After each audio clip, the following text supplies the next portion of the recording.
ओम शांति। आज बाप दादा के 26 मई 2020 के ईश्वरीय महावाक्य हैं। मीठे बच्चे, सदा इसी नशे में रहो कि हम संगम युगी ब्राह्मण हैं। हम जानते हैं जिस बाबा को सब पुकार रहे हैं वह हमारे सम्मुख है। प्रश्न: जिन बच्चों का बुद्धि योग ठीक होगा उन्हें कौन सा साक्षात्कार होता रहेगा? उत्तर: सतयुगी नई राजधानी में क्या क्या होगा, कैसे हम स्कूल में पढ़ेंगे, फिर राज्य चलाएंगे, यह सब साक्षात्कार जैसे जैसे नज़दीक आते जाएंगे होता रहेगा। परंतु जिनका बुद्धि योग ठीक है, जो अपने शांति धाम और सुख धाम को याद करते हैं, धंधा धोरी करते भी एक बाप की याद में रहते हैं, उन्हें ही यह सब साक्षात्कार होंगे। गीत है ओम नमो शिवाय। ओम शांति। भक्ति मार्ग में और जो भी सत्संग होते हैं उनमें तो सब गए होंगे। वहाँ या तो कहेंगे बोलो सब वाह गुरु, या राम का नाम बताएंगे। यहाँ बच्चों को कुछ कहने की भी ज़रूरत नहीं रहती, एक ही बार कह दिया है, घड़ी घड़ी कहने की दरकार नहीं। बाप भी एक है, उनका कहना भी एक ही है। क्या कहते हैं? बच्चों मामेकम याद करो। पहले सीख कर फिर आकर यहाँ बैठते हैं।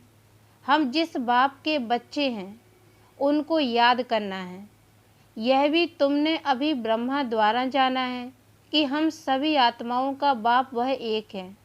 दुनिया यह नहीं जानती, तुम जानते हो। हम सब उस बाप के बच्चे हैं। उनको सभी गॉड फादर कहते हैं। अब फादर कहते हैं मैं इस साधारण तन में तुमको पढ़ाने आता हूँ। तुम जानते हो बाबा इनमें आए हैं, हम उनके बने हैं। बाबा ही आकर पतित से पावन होने का रास्ता बताते हैं। यह सारा दिन बुद्धि में रहता है। यूं शिव बाबा की संतान तो सब हैं, परंतु तुम जानते हो और कोई नहीं जानते हैं। तुम बच्चे समझते हो हम आत्मा हैं। हमको बाप ने फरमान किया है कि मुझे याद करो। मैं तुम्हारा बेहद का बाप हूँ।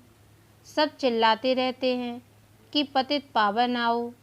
हम पतित बने हैं, यह देह नहीं कहती है, आत्मा इस शरीर द्वारा कहती है। 84 जन्म भी आत्मा लेती है ना। यह बुद्धि में रहना चाहिए कि हम एक्टर्स हैं। बाबा ने हमको अब त्रिकालदर्शी बनाया है, आदि मध्य अंत का ज्ञान दिया है। बाप को ही सब बुलाते हैं ना। अभी भी वह कहेंगे, कहते रहते हैं कि आओ, और तुम संगम युगी ब्राह्मण कहते हो बाबा आया हुआ है। इस संगम युग को भी तुम जानते हो। यह पुरुषोत्तम युग गाया जाता है। पुरुषोत्तम युग होता ही है कलयुग के अंत और सतयुग के आदि के बीच में। सतयुग में सत्पुरुष, कलयुग में झूठे पुरुष रहते हैं। सतयुग में जो होकर गए हैं उन्हों के चित्र हैं। सबसे पुराने ते पुराने यह चित्र हैं। इनसे पुराने चित्र कोई होते नहीं। ऐसे तो बहुत मनुष्य फालतू चित्र बैठ बनाते हैं। यह तुम जानते हो कौन कौन होकर गए हैं। जैसे नीचे अम्बा का चित्र बनाया है अथवा काली का चित्र है, तो ऐसी भुजाओं वाली हो थोड़ी सकती हैं। अम्बा को भी 2 भुजाएं होंगी ना। मनुष्य तो जाकर हाथ जोड़ते पूजा करते हैं। भक्ति मार्ग में अनेक प्रकार के चित्र बनाए हैं। मनुष्य के ऊपर ही भिन्न भिन्न प्रकार की सजावट करते हैं तो रूप बदल जाता है। यह चित्र आदि वास्तव में कोई है नहीं। यह सब है भक्ति मार्ग है। यहाँ तो मनुष्य लूले लंगड़े निकल पड़ते हैं। सतयुग में ऐसे नहीं होते। सतयुग को भी तुम जानते हो। आदि सनातन देवी देवता धर्म था।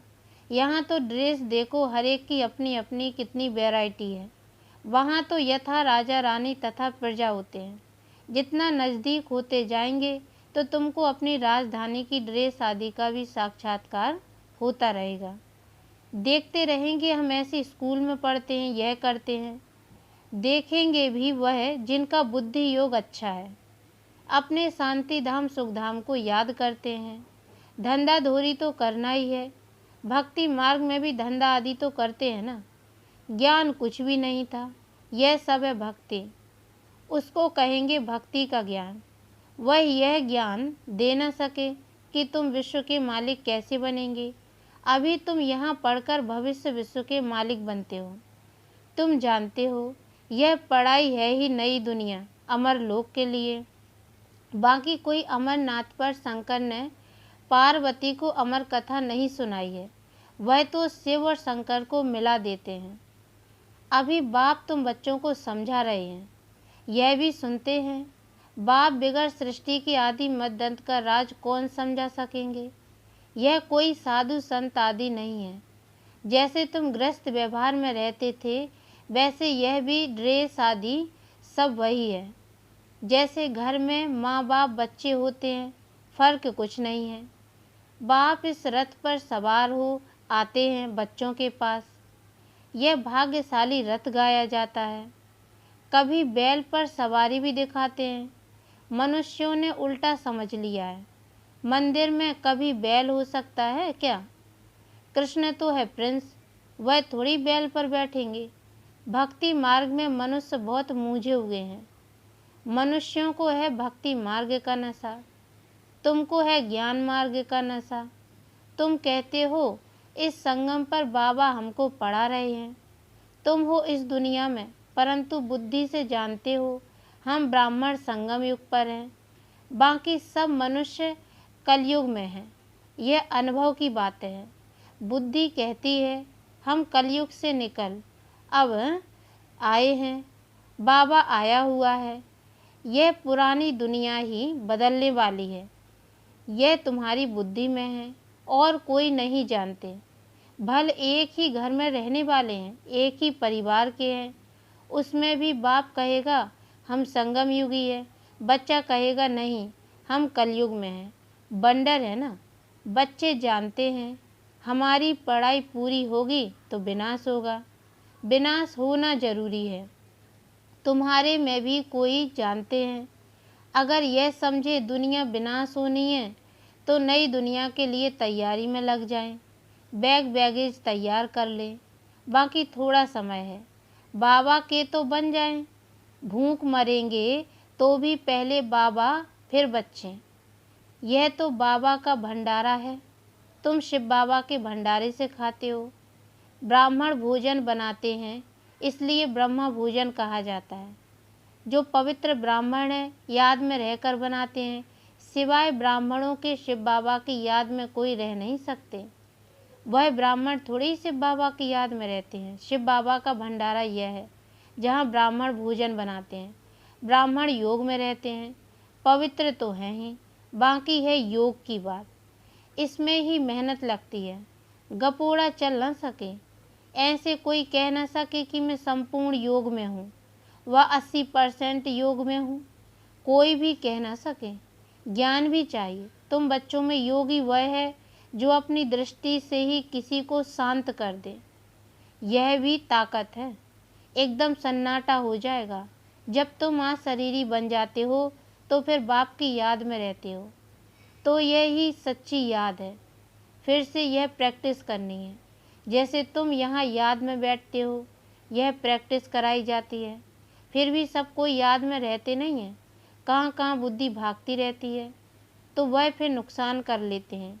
यहाँ संदली पर बिठाना उनको चाहिए जो समझे हम ड्रिल टीचर हैं, बाप की याद में सामने बैठे हैं। बुद्धि योग और कोई तरफ ना जाए, सन्नाटा हो जाएगा। तुम शरीरी बन जाते हो और बाप की याद में रहते हो। यह है सच्ची याद। सन्यासी भी शांति में बैठते हैं। वह किसकी याद में रहते हैं? वह कोई रियल याद नहीं, कोई को फायदा नहीं दे सकेंगे। वह सृष्टि को शांत नहीं कर सकते, बाप को जानते ही नहीं। ब्रह्म कोई भगवान समझते रहते हैं, वह तो है ही नहीं। अभी तुमको श्रीमत मिलती है, मामेकम याद करो। तुम जानते हो हम 84 जन्म लेते हैं, हर जन्म में थोड़ी थोड़ी कला कम होती जाती है। जैसे चंद्रमा की कला कम होती जाती है, देखने से इतना मालूम थोड़ी पड़ता है अभी कोई को भी संपूर्ण नहीं बना है। आगे चल तुमको साक्षात्कार होंगे। आत्मा कितनी छोटी है, उनका भी साक्षात्कार हो सकता है। नहीं तो बच्चियां कैसे बताती कि इनमें लाइट कम है, इनमें जास्ती है। दिव्य दृष्टि से ही आत्मा को देखती हैं। यह भी सभी ड्रामा में नूंद है। मेरे हाथ में कुछ नहीं है, ड्रामा मुझसे कराते हैं। यह सब ड्रामा अनुसार चलता रहता है। भोग आदि यह सब ड्रामा में नूंद है। सेकंड बाय सेकंड एक्ट होता है। अभी बाप शिक्षा देते हैं कि पावन कैसे बनना है। बाप को याद करना है। कितनी छोटी आत्मा है जो पतित बनी फिर पावन बननी है। वंडरफुल बात है ना। कुदरत कहते हैं ना, बाप से तुम सब कुदरती बातें सुनते हो। सबसे कुदरती बात है आत्मा और परमात्मा की, जो कोई नहीं जानते। ऋषि मुनि आदि कोई भी नहीं जानते। इतनी छोटी आत्मा ही पत्थर बुद्धि फिर पारस बुद्धि बनती है। बुद्धि में यही चिंतन चलता रहे कि हम आत्मा पत्थर बुद्धि बनी थी, अब फिर बाप को याद कर पारस बुद्धि बन रही है। लौकिक रीति तो बाप भी बड़ा फिर टीचर गुरु भी बड़े मिलते हैं। यह तो एक ही बिंदी बाप भी है, टीचर भी है, गुरु भी है। सारा कल्प देहधारियों को याद किया है। अब बाप कहते मामेकम याद करो। तुम्हारी बुद्धि को कितना महीन बनाते हैं। विश्व का मालिक बनना कोई कम बात है क्या? यह भी कोई ख्याल नहीं करते कि यह लक्ष्मी नारायण सतयुग के मालिक कैसे बने। तुम भी नंबरवार पुरुषार्थ अनुसार जानते हो। नया कोई इन बातों को समझ न सके। पहले मोटे रूप से समझा, फिर महीनता से समझाया जाता है। बाप है बिंदी, वह फिर इतना बड़ा बड़ा लिंग रूप बना देते हैं। मनुष्यों के भी बहुत बड़े बड़े चित्र बनाते हैं, परंतु ऐसे है नहीं। मनुष्यों के शरीर तो यही होते हैं। भक्ति मार्ग में क्या क्या बैठ बनाया है। मनुष्य कितना मूझे हुए हैं। बाप कहते हैं जो पास्ट हो गया वह फिर होगा। अभी तुम बाप की श्रीमत पर चलो। इनको भी बाबा ने श्रीमत दी, साक्षात्कार कराया ना। तुमको हम बादशाही देता हूँ, अब इस सर्विस में लग जाओ। अपना वर्षा लेने का पुरुषार्थ करो। यह सब छोड़ दो। तो यह भी निमित्त बना। सब तो ऐसे निमित्त नहीं बनते हैं जिनको नशा चढ़ा तो आकर बैठ गए। हमको तो राजाई मिलती है, फिर यह पाई पैसे क्या करेंगे। तो अब बाप बच्चों को पुरुषार्थ कराते हैं। राजधानी स्थापन हो रही है। कहते भी हैं हम लक्ष्मी नारायण से कम नहीं बनेंगे। तो श्रीमत पर चलकर दिखाओ, चूं चां मत करो। बाबा ने थोड़ी कहा है बाल बच्चों का क्या होगा। एक्सीडेंट में अचानक कोई मर जाते हैं तो कोई भूखा रहता है क्या?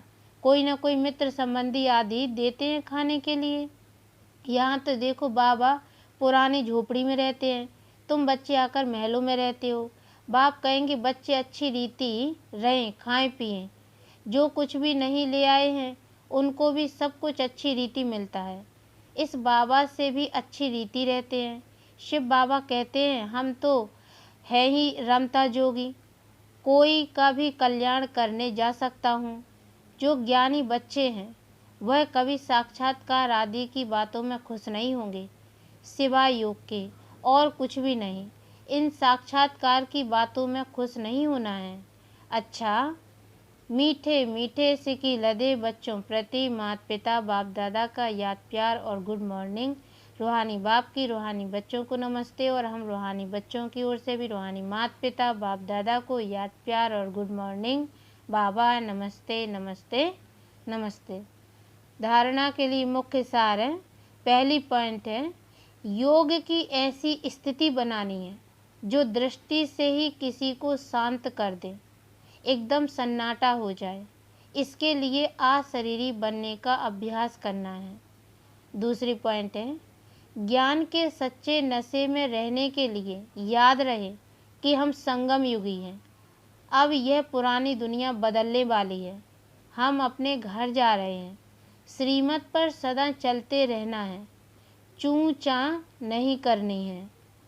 वरदान है लक्ष्य के प्रमाण लक्षण के बैलेंस की कला द्वारा चढ़ती कला का अनुभव करने वाले बाप समान संपन्न भव।